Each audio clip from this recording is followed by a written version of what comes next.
দুর্বার রাজশাহীর সমস্ত নাটকে পরিসমাপ্তি ঘটিয়ে দিয়েছে খুলনা টাইগার্স, যার কারণে আমাদের প্রত্যেকের একবার করে আলহামদুলিল্লাহ বলা উচিত। সবাই তো জানেন দুর্বার রাজশাহী প্লে অফে খেলা নির্ভর করছিল খুলনা টাইগার্সের উপর। খুলনা টাইগার্স যদি ঢাকায় পক্ষে নিজেদের শেষ ম্যাচটা জিততে পারে তাহলে তো দুর্বার রাজশাহী বাদ পড়ে যাবে, কিন্তু খুলনা টাইগার্স যদি হেরে যেত তাহলে দুর্বার রাজশাহী সুপার ফোরে চলে যাবে। এর আগেই দুর্বার রাজশাহী প্লেয়াররা হুমকি দিয়ে রেখেছিল যে তারা যদি সুপার ফোরে যায় তাহলে তারা সুপার ফোর খেলবে না, কারণ আমরা প্রত্যেকেই জানি দুর্বার রাজশাহী প্লেয়ারদের সাথে এবং মালিকদের সাথে কি চলছে।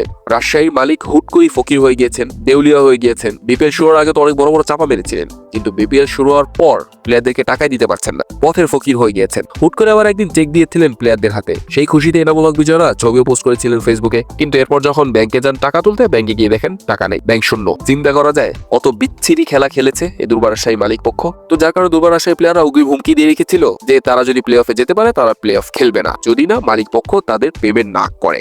তো খোদা না খাস্তা খুলনা টাইগার্স যদি এই ম্যাচটা হেরে যেত তাহলে বাংলাদেশের প্রেস্টিজ যে কোথায় নেমে যেত বা মান সম্মান যে কতটা শেষ হয়ে যেত সেটা বলার অপেক্ষা রাখে না। তো অবশ্যই খুলনা টাইগার্স একটা ধন্যবাদ তো পেতেই পারে, তাদেরকে অবশ্যই একটা ধন্যবাদ জানানো উচিত যে দুর্বার রাজশাহীর এই নাটকের পরিসমাপ্তি ঘটিয়ে দিয়েছে, তাদের আর এই নাটক দেখা লাগবে না।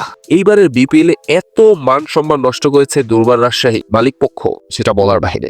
নিজের চোখে এগুলা দেখতে ভালো লাগে যে নিজের দেশের প্রেস্টিজ নিয়ে নিজের দেশের মানুষরাই খেলছে, কতদিন সহ্য করা যায়। তো যাক, খুলনা টাইগার্স সেটা পরিসমাপ্তি ঘটিয়েছে। তো এখন বিসিবির কাছে একটা রিকোয়েস্ট, পুরো বিপিএল যেহেতু চুপ ছিলেন, দুর্বার রাজশাহী পক্ষে কোনো কিছু করেন নাই, অ্যাকশন নেন নাই। বিপিএল শুরুর আগে তো কোনো তদন্তই করেন নাই, কোনো যাচাই বাছাই করেন নাই দুর্বার রাজশাহী মালিকদের নিয়ে। বিপিএল শুরুর পর এত নাটকের পরও দুর্বার রাজশাহী মালিকদের উপর কোনো অ্যাকশন নেন নাই, এখন অন্তত অ্যাকশনটা নিয়ে।